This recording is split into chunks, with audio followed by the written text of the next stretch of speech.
السلام عليكم ورحمة الله وبركاته. معكم أخوكم أحمد شعبان، وبنعرض لحضراتكم يا جماعة النهاردة فيديو التوك توك 2018 لوت للبيع.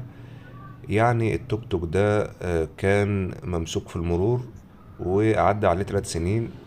وطبعا التوك توك اللي بيعدي عليه 3 سنين بيتم بيعه لوت.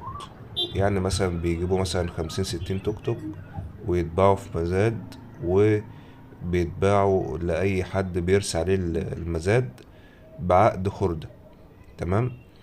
المفروض ان هو خردة، يعني تاخده مثلا ايه، تاخد منه قطع غيار تبيعه قطع.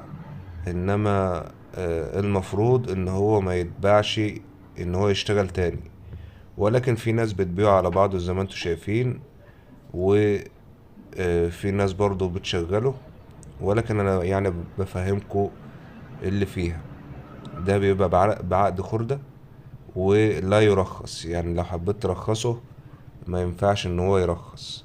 في بقى تكاتك بتبقى كانت مسروقة، في تكاتك اصحابها ما راحوش ياخدوها اساسا، استغلوا مثلا فلوس الترخيص والكلام ده كله فسابوها. آه، يعني هنسيب لكم الرقم بتاع صاحب المكنة ديت في وصف الفيديو. وشكرا لكم على المشاهدة، والسلام عليكم ورحمة الله وبركاته.